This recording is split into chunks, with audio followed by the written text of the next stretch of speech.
Hello Lovely to everybody, be good here. evening. I'm Richa Agarwal, CEO Emami Art and Kolkata Center for Creativity. And like what Ushmita said, we're really excited about Emami Art Talks.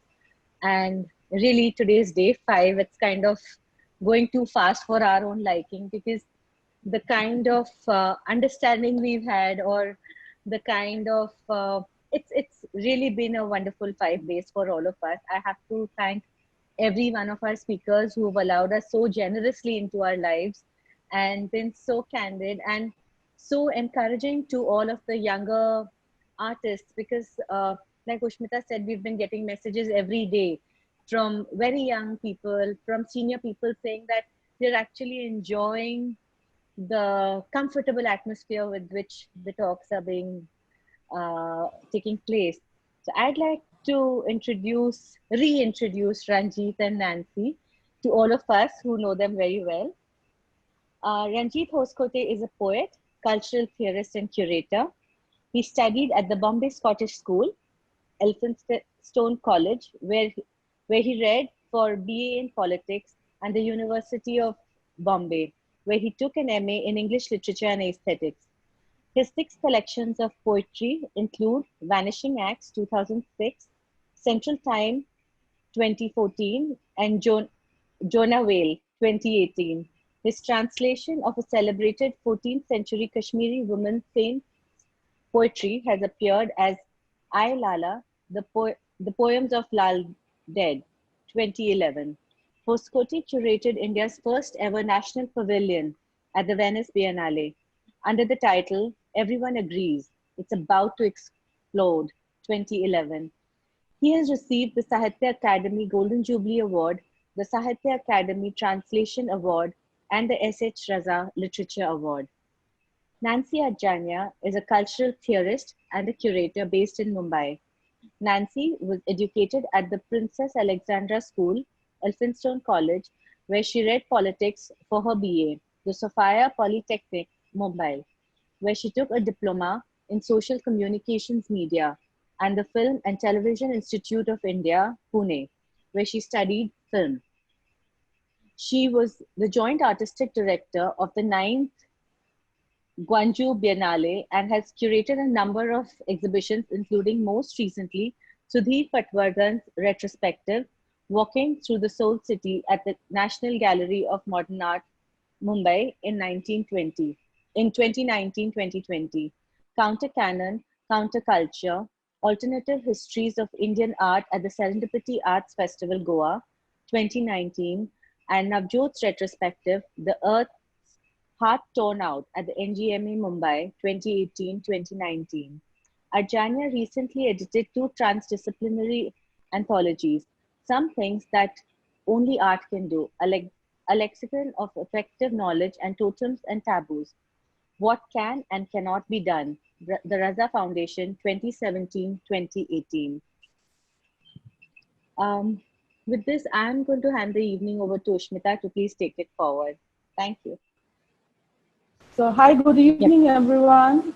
It is already the 5th episode of Emami Art Talks conversation series, and we've been having so much fun that we have not really noticed how time has passed.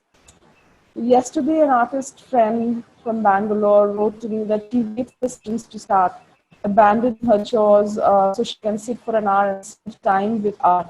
These instances remind us of the power of words and visuals. And Yeah. if we have been able to reach out and make you forget your worries for even a short duration, then we are truly humbled and infinitely glad.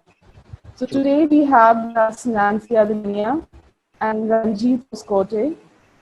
They have a very apt heading for today's conversation. And they have called this The Art of Curating Two Perspectives.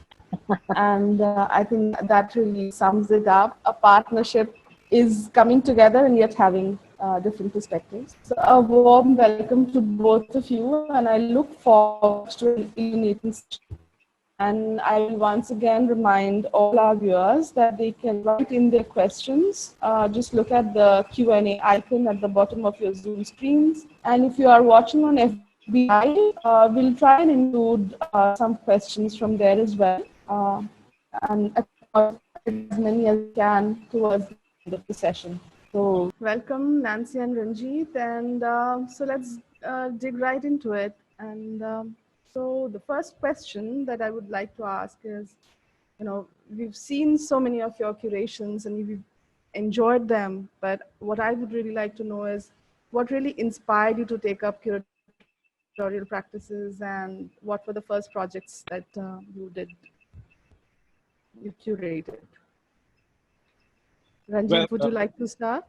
sure, I could. In the first place, Ushmita, Richa, we'd really like to thank you for having produced this marvelous occasion at a time of lockdown where otherwise everyone feels caught up in their separate solitude. So it's really nice for these conversations to continue and for us to be able to share all our various practices across the series you've done.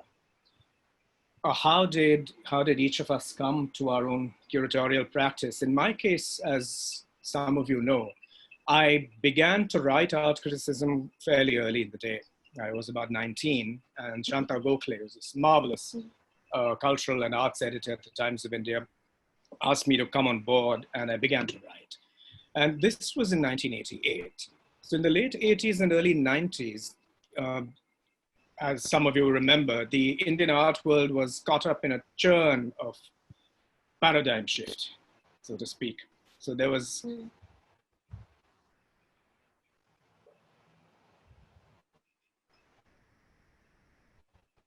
I think today, because Zoom, we are having a lot of network issues everywhere.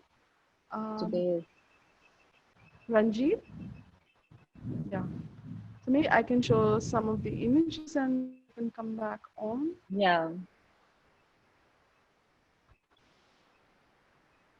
It's a shame. Can Shreyasi call them up and see what the issue might be? Or if we can have the phone on, we can have a conversation that at least on the sound. Okay, I'll just check with them. Yeah, please. I mean, at least we hear them. Ushmita, would you like to share some of the images in the meanwhile? Well, yeah, I can share the images, but I think for this, it won't really make. Maybe she can ask, on the cell phone. We'll do that.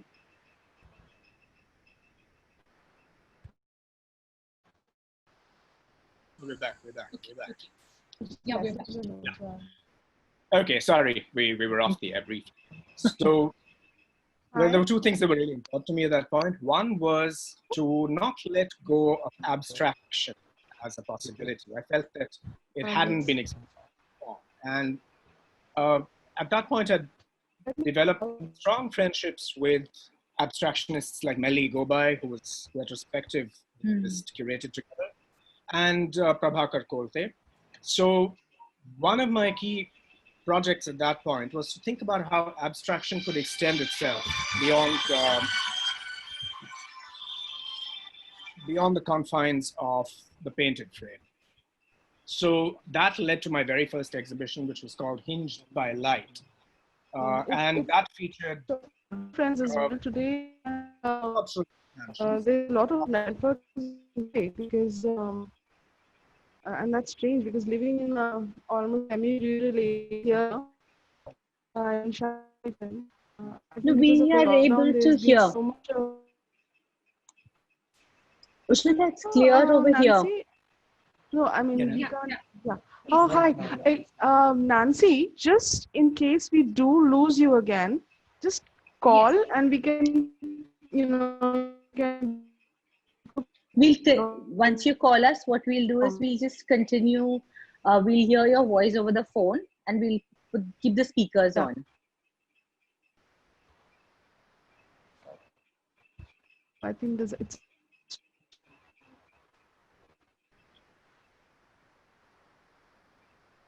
Can you just call phone because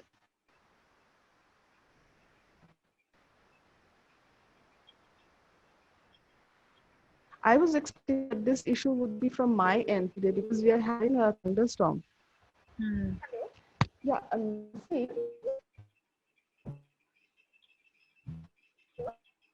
I had a call. Phone is not working. We are having a thunderstorm literally out here.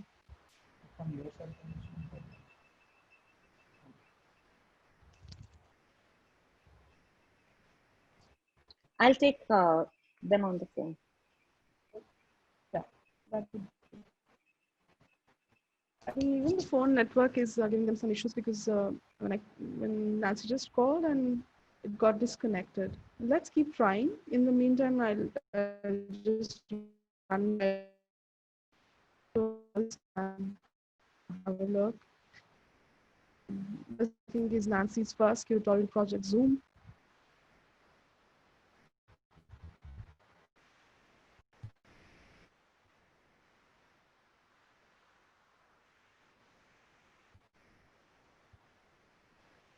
From 2004.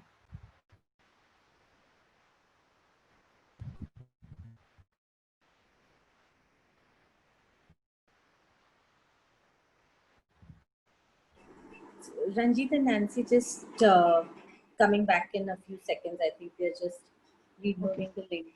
Let me go back. Yeah. What the images?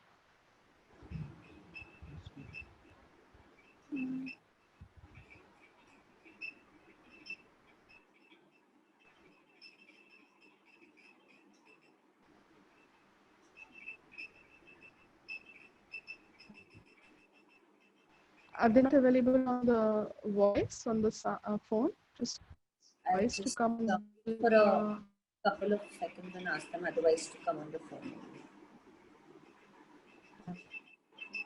Yeah, meanwhile they can keep trying but at least we can continue with the conversation for at least one or two questions. Okay. Okay. I think we have to let them in. Shisi, can you get them in, please? Yeah. We'll just look into it.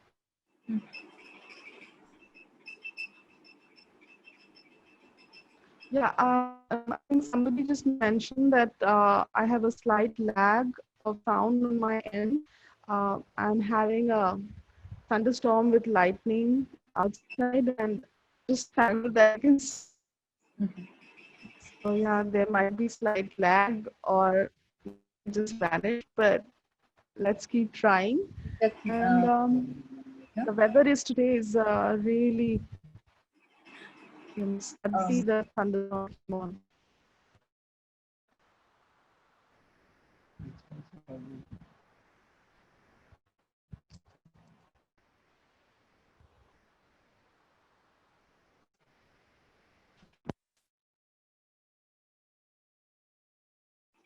So, Ushmita, I've got Ranjit on the phone. Okay, great. Would you like to ask him? Let's see if this will work well today. Yeah, let's just try. Yeah, Ranjeet, can you hear me?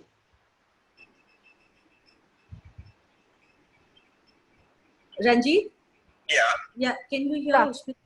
So can you talk about your first question? Can you just let him know? Yes, Ushmita. Yeah. So about, you were talking about the, your curatorial practices, what inspired you and what was the first project you curated? If you can just continue speaking while the internet is... Yeah. So the very first project was called Hinged by Light. That was 1993. And what it explored was the work of three.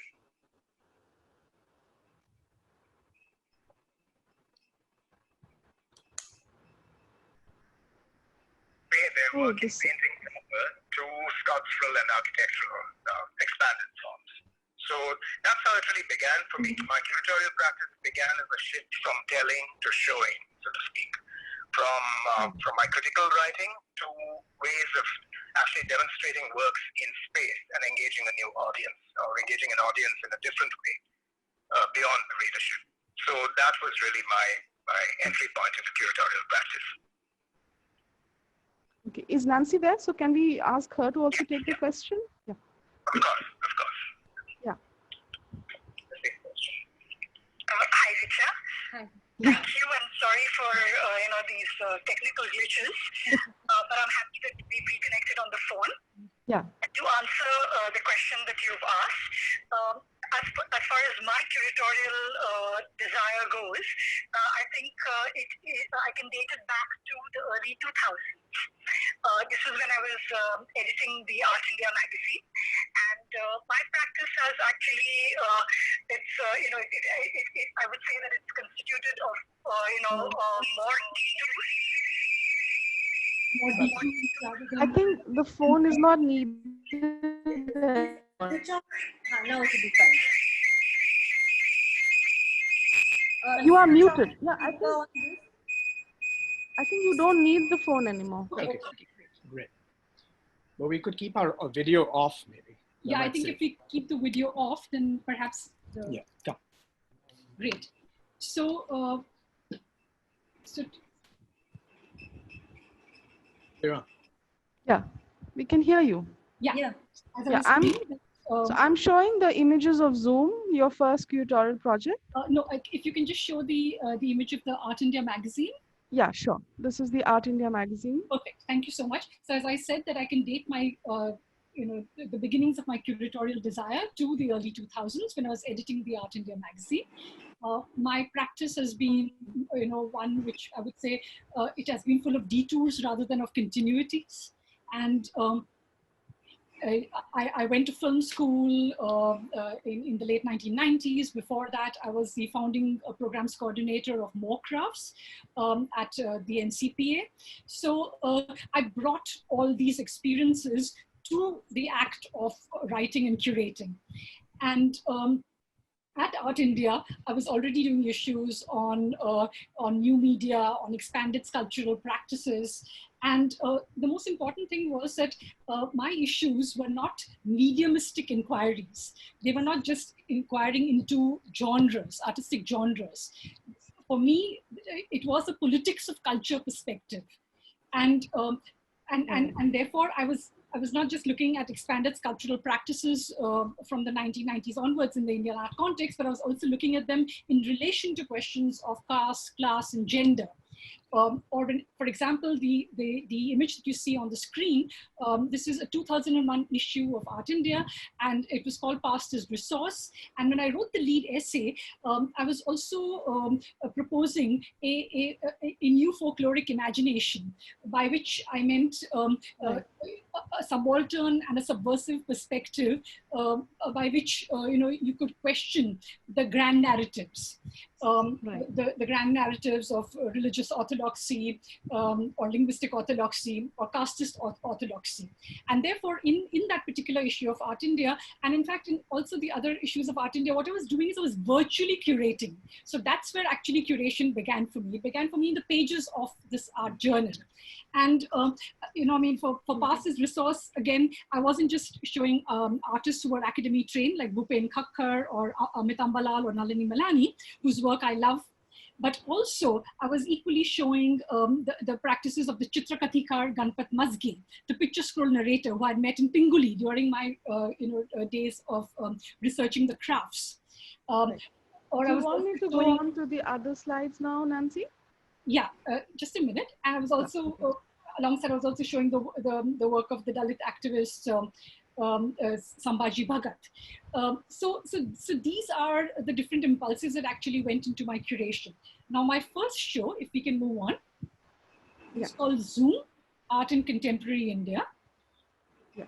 And in this show, it was a show that I co-curated with Luis Serpa, and it happened at the Culturges Museum in Lisbon. And again, there, for me, what was really important is that I wasn't just showing the works of academy trained artists, I was also showing the works of, for example, of Shanti Bai, an artist from Bastar. Next slide, please, who was part of Navjot's Curator, a collaborative process in Bastar. And she, for the first time, began to make her own sculptures rather than just be an assistant to her husband, Returam. So here you have Shanti Bai along with a mallet expressing herself through her art. The next slide. I also showed the works of Shanti Bai, Saib Molla from Delhi, but also the work of Siddharak Olve. So he was a photojournalist of Dalit origin. And even when it came to showing his work, I had a really lovely discussion with him at that time, where he said that, I mean, do you want to show your works, on the Dalit community or the Adivasi community, or maybe we can show something else? And that's when he talked about this particular work that he had done, where he had shot these close-cropped images of children in an orphanage in Malmö, in Sweden. And these were children who had suffered from conflict in their countries. So I mean, since Zoom was a transcultural project, this was also a way of a photojournalist sharing in the predicament and the pain of the other, but without being put into a box or a category. And I think that throughout my life, I have always tried to fight against interpellation of various kinds, whether it's based on caste, class, or gender. Ushmita, over to you. Yeah. So curating is increasingly seen as a creative activity. There is more between the artist and the curator than before. Do you see curator as an artist and curation as an art? Ushmita, usually this question tends to get framed in an antagonistic way, not by you, of course, but there's always this sense of, artists wondering whether curators can legitimately be artists, some curators wanting to legitimize curatorial desire.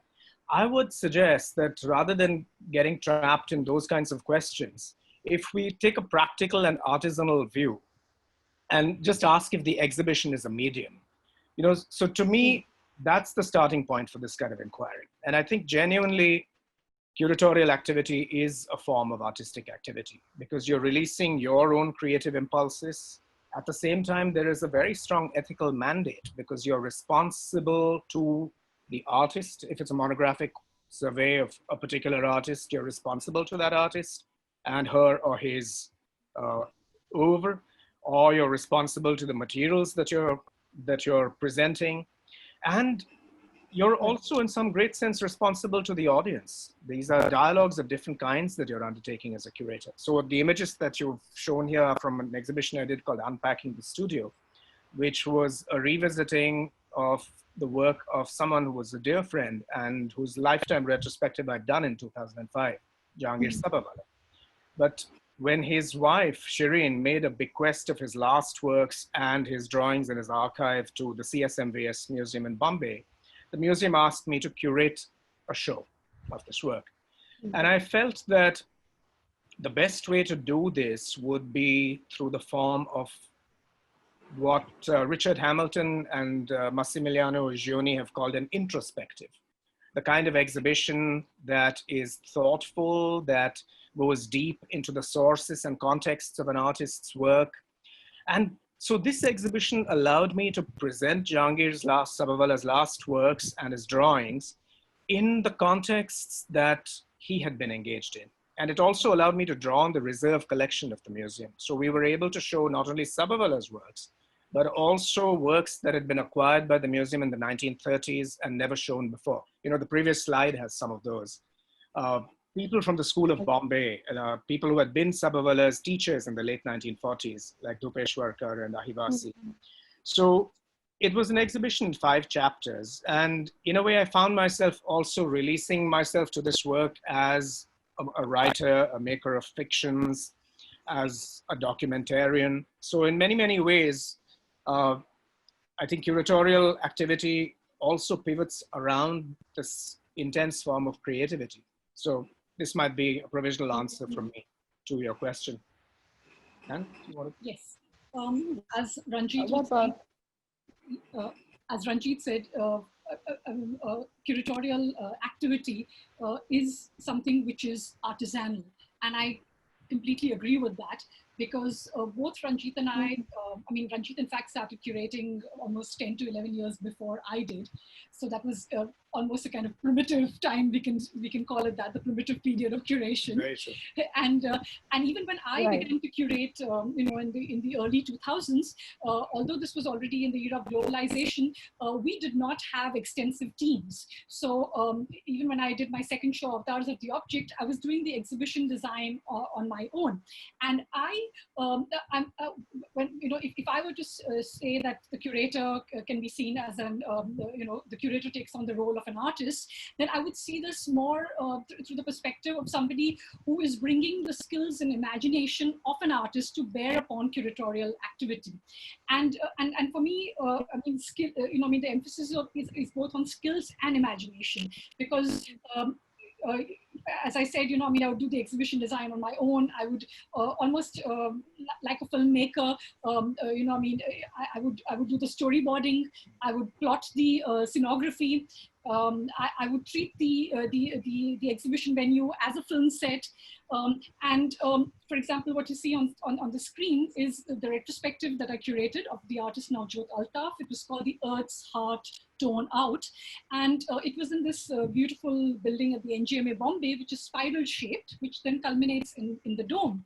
And the architecture of NGMA is such that it's a cutout architecture, so you can see every level from you know, I mean, from wherever you are. And I wanted to show Navjot's variegated practices, a variegated practice which is full of many detours. Detours in terms of media, formats, and artistic processes. And how do I play witness to that? So again, I mean, I was leaning on my learning in cinema. For example, you know, when I curated the show, although I did not realize it then, I was actually thinking in terms of Eisenstein's polyphonic montage. So often what you see in my shows are that I sort of, I craft them as a series of montages. It could be an associative montage, which then culminates in a jump cut. The way in which I devise the space is that the viewer is moving in a kind of restless and fluid manner, you know, from either zooming into works or tracking or, you know, then sort of tilting up to look at the projection in the dome. So for me, curation is an immersive experience, and I think that you know, I mean, that's extremely important for me when I'm actually playing witness to an artistic practice. Yeah. Right. Thank you so much for that. You know, I really enjoyed that reply, and especially when you compare your you know, way of looking at exhibition design as almost you know, polyphonic montage from, you know, being inspired by Eisenstein. I think that is really interesting how you bring about that kind of a vision into exhibition making. So Nancy, you also mentioned that as a couple, you have areas where your thoughts and tastes come together and areas that are completely divergent. I think you mentioned politics and you mentioned books and cinema. So does this also inform the differences in your curatorial styles and the way you approach exhibition making? Yes, I think we hadn't quite realized this until I walked into one of Nancy's exhibitions, and I said, your approach is cinematic. Because for Nancy, what's important, I feel, is working with notions of depth of field, of how objects are the disposition of objects at different focal lengths, how that shifts as the viewer moves in, the different kinds of scales at which objects are experienced. Whilst for me, and this is something Nancy always says to me, my bias in exhibition making is very architectural. So for me, it's very, very important to have the sightline and the soft threshold and the architectural surprise around the corner, the grid, the mandala. I am obsessed to a degree with these cosmogram notions of the mandala. And I think that goes back a long way to childhood fascinations with the map of Jaipur, for instance. Also, the exhibition that set me on the path to curating long before I ever thought I would even be a curator was Vistar. which was Charles Correa's exhibition for the Festival of India series. I saw that when I was a teenager in 1986 in Bombay, before it went abroad. And I was so amazed that an exhibition could be an argument, could be an immersion in different kinds of histories, that could be designed in that sort of cosmic manner and yet be very, very human in its engagements. So I've never ever forgotten this Tara. It's with me, it travels with me wherever I go into whichever project I enter. So I think that would be one major difference between us. I would say Nancy's more cinematic approach and my more architectural approach. You want to comment on this? Yes. Yeah, it's, in fact, we often argue about this, that because his approach is very schematic, I do sometimes feel slightly uncomfortable if we are collaborating on a show, like we did on the Melli Gobai show. And my sources of inspiration, and I'm sorry, Ranjeet, to move from your very clipped Oxonian accent to something more Dehati, if I may say so. And let me go back. That is PC Sarkar in Russian, which is not very rustic. No, but let me go back to my childhood, to one of my sources of inspiration, and that would be the mohalla. So in my summer holidays, every summer vacation, I would go to Gujarat, and in Billimora, which was somewhere between a village and a small town, we lived in a mohalla. And for me, my understanding of space and social structures came from an understanding of inhabiting a mohalla, which is a particular kind of neighborhood. So on the one hand, within the mohalla, you have all these asymmetries of caste, class, and gender. But at the same time, the architecture of the mohalla is such that despite all these differences, for example, if I open the door of my house, I would actually be on a raised patio, which is the otla, what we call the otla in Gujarati. And then the otla then sort of segues into the angan, and the angan into the street. And so, on this otla, children from different classes, castes would all be playing together. We jump and run across each of the otlas, almost in a single line. And in the evenings, apart from our family sitting on the otla and resting and talking, even the people from the Dhobi Ghat would come and actually play cards, on our otla. So this what our architect friend Rahul Mehrotra would call would be a kind of blurring of diagrams, and I've always been interested in this space of blurring, not binaries, but this blurred space. Blurred spaces of conviviality, of conversations that take place despite all these discriminations and differences. So, and I think that for me, the mall, even when I crafted the scenography for Counter Canon, Counter Culture, I was again looking at it through this idea, the prism of the mohalla, where people practices will not be seen in isolation, but they would be seen in adjacency with each other. It's a very interesting analogy that you make of the mohalla, because when I was growing up in Delhi in the 70s and 80s, we would also live in what was also called a mohalla, and again, but there in that, most of the mohallas which were we were living in an area which had refugees and the second generation of refugees from Pakistan, and each mohalla would have a center area with a tandoor, and people would gather in. So in that sense, the mohalla that I have in my mind is something like a mandala which has a center. So in mind, you both talk of different approaches, but somewhere those things could also maybe come together. And yeah, I absolutely agree with you, because I mean, it's in fact, I was 17 and Ranjeet was 19 when we met at Elphinstone College. And the first book that both of us discussed, I mean, we didn't really know each other, but we met at the Max Miller Bhavan Library. And Ranjeet said, "What are you reading?" And I was reading Jung's Symbols of the Unconscious. And we discussed the mandala, because, of course, I'm also deeply interested in cosmograms. So it's not that I'm not interested in the Charbagh or the mandala. Yeah. In fact, every other essay of mine will be talking about the mandala. So, of course, I mean, at that level, our concerns and ideas intersect. But along with the cosmological, I'm also interested in the profane. And so I think for me, I'm always trying to find a way in which I can actually find a bridge between these two. Right. And what would you mean? What do you mean when you say profane? I know we are going off track, but no, I think this is interesting that you're asking. It's too interesting to pass. Yes, to bridge the gap between the transcendental and the everyday. That's what I mean. So I mean, for me, there will always be this. This kashmakash. How do you actually bridge that gap? And that then becomes a way of unpacking various ideas for both my writing and my shows. Which would actually also be true for me, although I might use a different vocabulary. For instance, in this exhibition that I did called The Sacred Every Day in 2018 for the Serendipity Festival. Do you want me to jump to those images? We could maybe jump to those images. It was very much this preoccupation with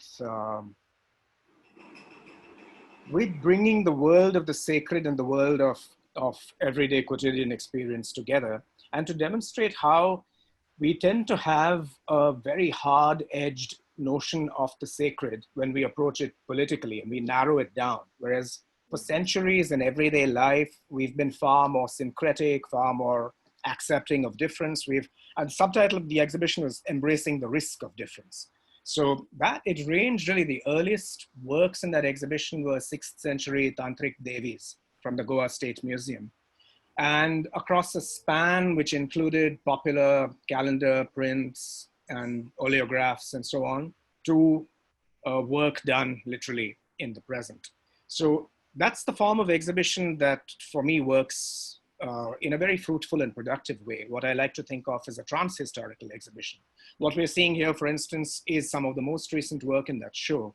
Manish Soni's ongoing Life of Christ, where he takes the gospel narratives and presents them through his own vocabulary, which draws on Mughal, Rajput, Pahari, and Safavid and Ottoman imagery. So to me, that would be the kind of politics that I would articulate as a curator.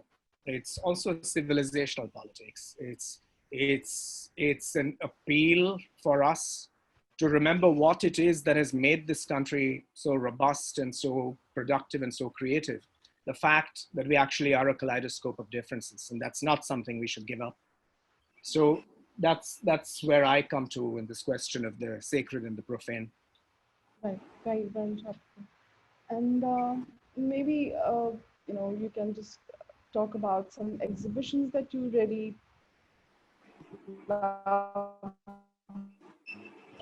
Yes, I mean, of course, all the exhibitions that one has made, they're like one's own babies, and it's very difficult to choose a single one from amongst them.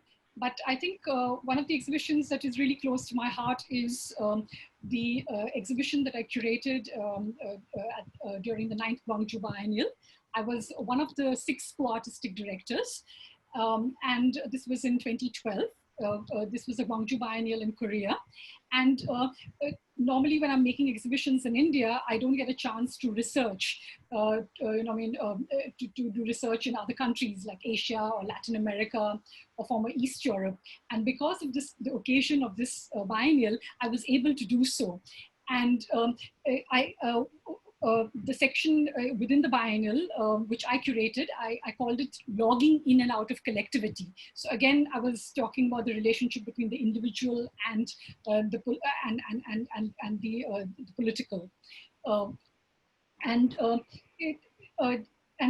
when I made this show, one of the things that actually, one of the early inspirations behind it was also the non-aligned movement, and I did not. It wasn't a trigger for me because it was it had anyways become an important global art trend at that time for everybody to make exhibitions on the non-aligned movement.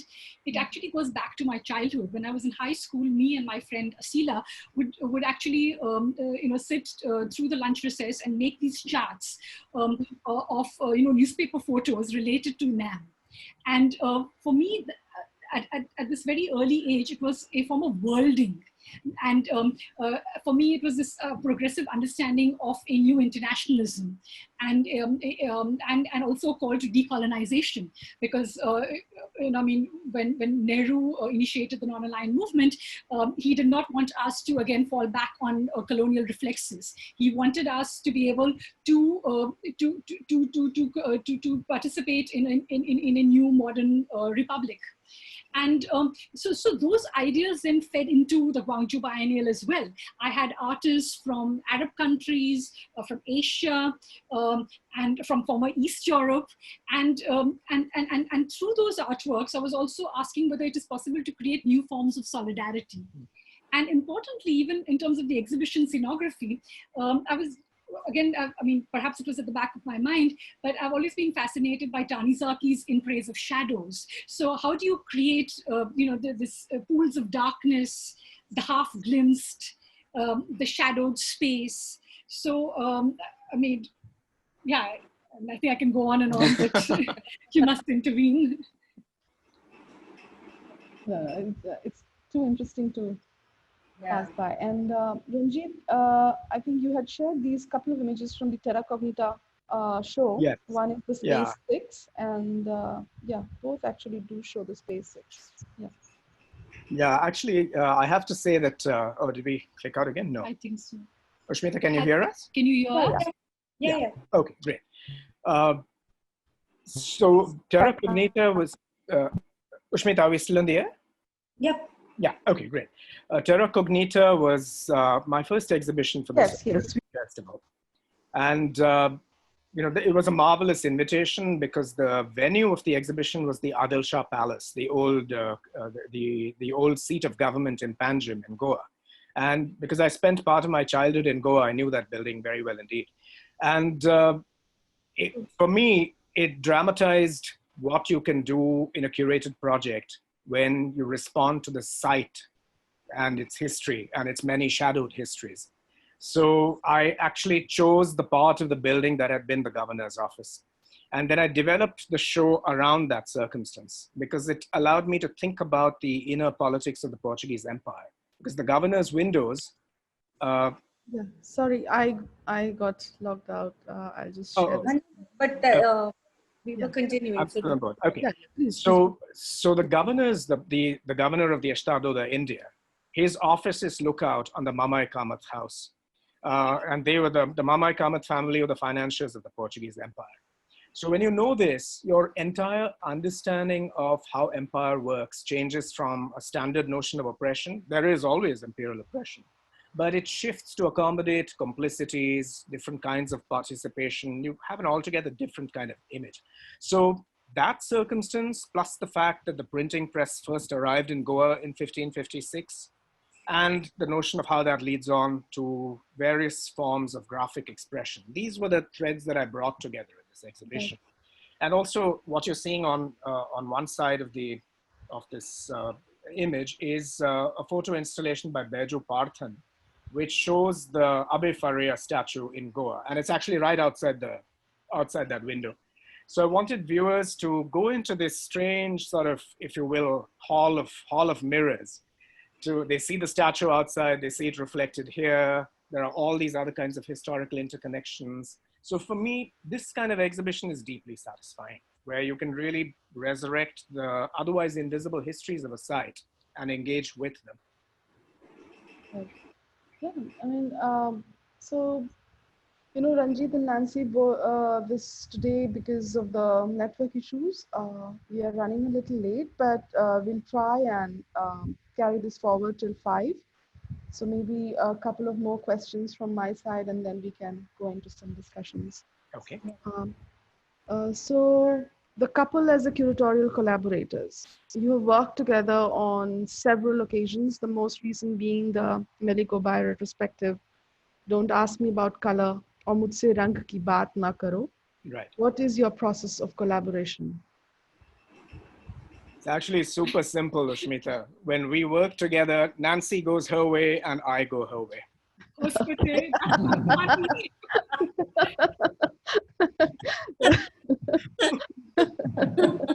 No, it's a little more complex than that. Maybe Nancy, do you agree with that? No way. No, I mean, I think that, I mean, because as I said, I met him at Elphinstone College when, I was 17 and he was 19. So we've known each other for such a long time. We've read the same books.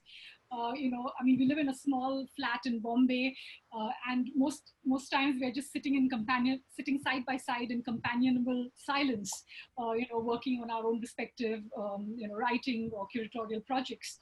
So I think that we understand each other, we anticipate each other's concerns and ideas. So in that sense, it's quite smooth sailing. But of course, we do have different emphases. I think it's all about different emphases, whether it's at the conceptual level or at the level of exhibition scenography. Now, even when we were thinking of the Melli Gowai show, Ranjeet has written beautifully on Melli Gowai's practice for many years. And for me, I was of course interested in Melli Gowai's work, but I was also interested in his what I would call the expanded practice of Melli Gowai. Mm-hmm. And in fact, when we co-curated No Parsis an Island, the show, I asked Melli to share with us his work in illustration. He illustrated children's books, and so for the first time, therefore, you had a glimpse into his expanded practice. Mm-hmm. Not just looking at him as a painter. Mm-hmm. And therefore, for me, it was always important to show both the studio practice and the expanded practice. So for a long time, Ranjeet had wanted to do a monographic show on Melli's practice. And when we were invited to curate the Melli Gowai retrospective, we decided to merge both these seeing Melli Gowai's work in the context of the global artistry of abstraction, but also bringing in his expanded practice, his work in advertising, his work in children's books, illustrations, his role as a collector. Because he was actually collecting mukhi dibbas from Bengal, locks from Rajasthani Havelis, folk paintings, miniature paintings. So again, the idea was to world him, not just to show him as somebody who's making these antiseptic paintings in the confines of a studio. And I think that we were able to merge both our concerns in a beautiful mm-hmm. manner. And then it didn't really matter whether I was writing about his paintings or Ranjeet was writing about, his role as a collector. We were able to merge both our concerns and create a third thing. And that's when collaboration works beautifully. Mm-hmm. It never works if it's only about a single curator's ego. It's always about creating something, a third thing, which neither he nor I envisaged. And within the show, I mean, I remember this, what you see on the screen is this Chamunda sculpture, which Melli had collected. And Ranjeet said, no, Nancy, we are not going to be able to carry this to the NGMA hall. It's very heavy and so forth. And I said, no, we can actually make this the pivot of our exhibition. And this Chamunda sculpture, for instance, is in a Rahasya Mudra. And in a way, it actually talks about both, the Melli Gowai's sexuality, which he didn't really want to talk about, but also the mysteries of art making. Ranjeet, would you like to come in on this? Yeah, I think. Sorry, I got disconnected now. Richa, did you hear? Yeah, yeah, I heard. Okay. Yeah, I got just connected towards last bit. Yeah. So you continue. Yeah. I think one of the best things about collaboration is precisely what Nancy said, that you create a third thing which is not reducible to either of the collaborators. And to me, that's why collaboration is so wonderful, because it takes you out of forms of thinking that you've grown used to. Now, for instance, this is another collaboration that we launched on in 2011 is when they were published. These were dialogues that we held with 5 artists and with a number of others which await publication. And the dialogue for us is really a form that embodies the collaboration, because you discover things in speaking. Artists also open up to you in different ways. And this was really a tribute to a curator who we regard very highly, Hans Ulrich Obrist, who, as you know, has a long-standing series of conversations with artists, architects, and other cultural producers. So for us, each time we approached, whether it was Atul, Anju, Veer, Manubhai, or Beju, what was important to us was also to seek out those aspects of their work that had not somehow received attention. Or Beju's life as a programmer, for instance, or Manubhai's work at the Weavers Service Center, his dialogues with weavers, Veer's entire history in Kashmir, with Atul and Anju, the specificities of their growing up. Uh, it's it's that thrum and intensity of the dialogue that we want to carry forward into our own collaborations. Yeah. Okay, we have time for one more question. So what is the educational path to becoming a curator in India right now, and what advice do you have for younger students aiming to get into this line of work? If we have time, I'll come back to the last question that I had arranged for Okay. you. Yeah. You know, this might not be a very popular view, but I genuinely don't think that you can teach anyone to curate. It's the same kind of argument that we often have about, say, creative writing programs. So can you really teach someone to write poetry? I think what programs of this kind can offer is an acquaintance with skills, the opening up of historical contexts, and of course, an operational network, a community of colleagues. But where does your impulse and desire to curate come from? I really don't think that can be reduced to anything in the nature of a vocation or even a profession. Professionalization is different. Professionalization is good. It's an insistence on standards of excellence. But can this actually be a profession where, you know, one could just travel from one gig to another, doing whatever comes up and is asked for? I'm really not sure. I think curating is strongly rooted, anchored in serious intellectual concerns. And for me, certainly the curators who I admire and respect, and I've worked closely with some of them, Okwi and Wezor, Hans Ulrich Obrist, Catherine David, to name three from that great generation. None of them were trained as curators. They came from political science or philosophy or the theater or literature. But they had very, very strong and have very strong preoccupations with the political, with the public sphere, with poetics. And I think you need to have that charge and that resonance of ideas to begin with. And also you need to treat curating as a handcraft at the other end of the scale. It's an artisanal activity. You have to work with your hands. You can't just put together a proposal and then hope for the best and leave it to the exhibition designer. I mean, I could never really work like that, for instance. Right. So just in passing, sorry, Nancy, please carry on. Yeah. I mean, just briefly, as with many things, I of course agree with Ranjit on this as well, because as I said, we never really have worked with extensive teams. We've done everything mostly on our own. In that sense, I think we are curators as auteurs. Although that term itself is quite problematic, but I think yes, because I don't think we can really delegate our conceptual or artisanal aspects of curating to anybody else.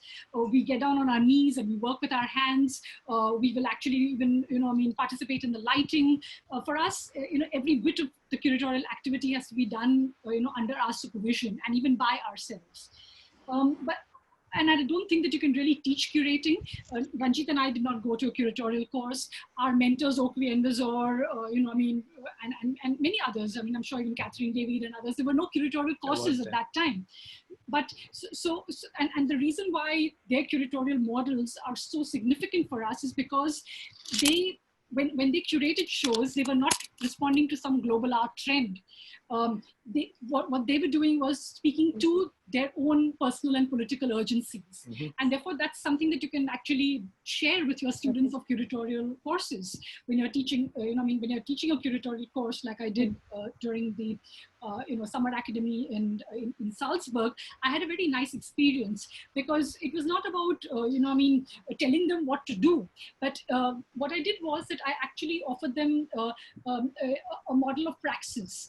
I took Abby Warburg's Mnemosyne, and I asked them, I asked the academy to just give these large sheets of black paper to the students, and I asked them to make their own Mnemosynes, to talk about their own curatorial drives, their personal fears and concerns, their anxieties, but also their art historical questions, their political questions. And through this process, which was actually very endearing and extremely thought-provoking, I learned a lot from the students. as well, because they were not, being interpellated by, in that particular moment, which was actually a sacred moment at the academy, where we were not interpellated by the agenda of a foundation or a biennial, but this was this kind of space where we could really think honestly. And I remember one of the students, from former East Europe, I think she was from Slovakia, and she said that many of the exhibitions that they would do, because they were actually responding to funding from, let's say, Soros or any other such funding agency, those exhibitions ended up being didactic. And they were always speaking to one or the other political urgency. But what was left out was the poetics also of curation. And I think that during the class, she was able to, through the act of making the mnemosyne, she was able to marry both the politics and the poetics of curation. So we've got a couple of questions from the viewers. So there are two questions which I would punch together. It says, what kind of institution in the art world ecology do you think you would be most at home in while working? And you've both worked in several types of exhibitions, like monographic, surveys, retrospectives, introspectives. Which type of exhibition do you like making? If you can give us a quick answer on this, we have a couple of more questions. Okay. About the art world, the various institutions in the art world ecology, frankly, each has its own strengths, and we would be responsive to those as curators. I think, for instance, a museum offers marvelous possibilities in terms of its reserve collection and how you could probe into its institutional memory.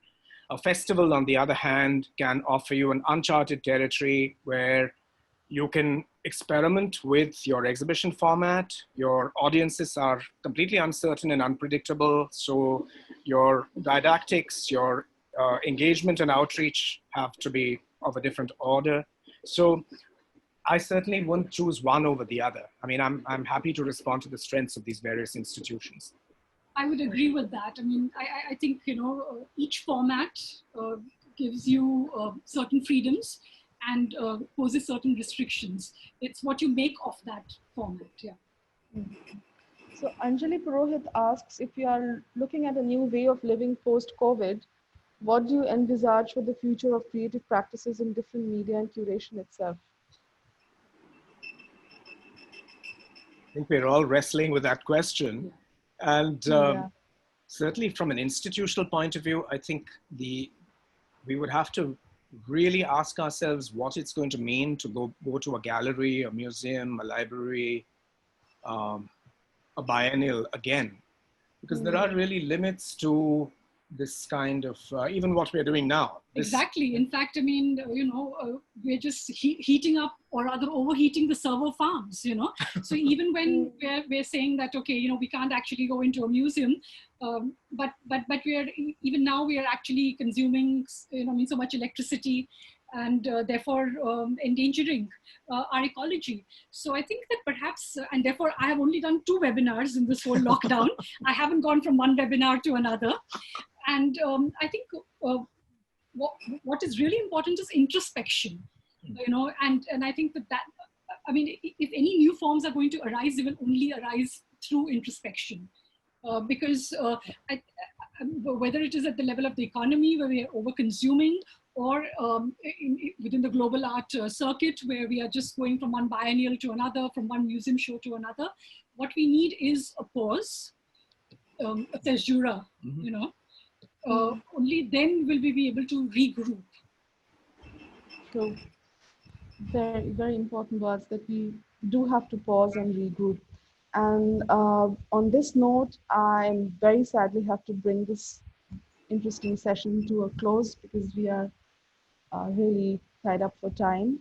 Thank you so much, Ranjeet and Nancy. Do you think your videos could come up, so at least we could Yes, indeed. At least have a look at you and say bye? And here we are. This was hugely enjoyable. Thank you so much. Thank you so much. Thank you for really those amazing views, and I've made tons of notes, and you might be getting texts from me in the near future. Fantastic. And thank you also to the marvelous, to us, invisible audience, but we know you're out there. Thank you so much. Thank you for listening in. Thank you everybody for joining in. And tomorrow we have our final session of the first Emami Art Conversation series. Please do join us tomorrow at 4. We'll have Mortimer Chatterjee and Tara Lal of Chatterjee and Lal from Mumbai. And hope to see you all. Richa, please. See you. Yes, thank you so much. Thank you, Nancy and Ranjeet. You've had like a really good evening. And thank you, Ushmita. Thank you to my entire team at the back end who's been putting everything together day after day. And, I think at the end, even without the visual, it all went well because we could hear you perfectly. And yeah. Thank you so much. Thank you. Thank you. Thanks again. Bye. Thank you. Bye.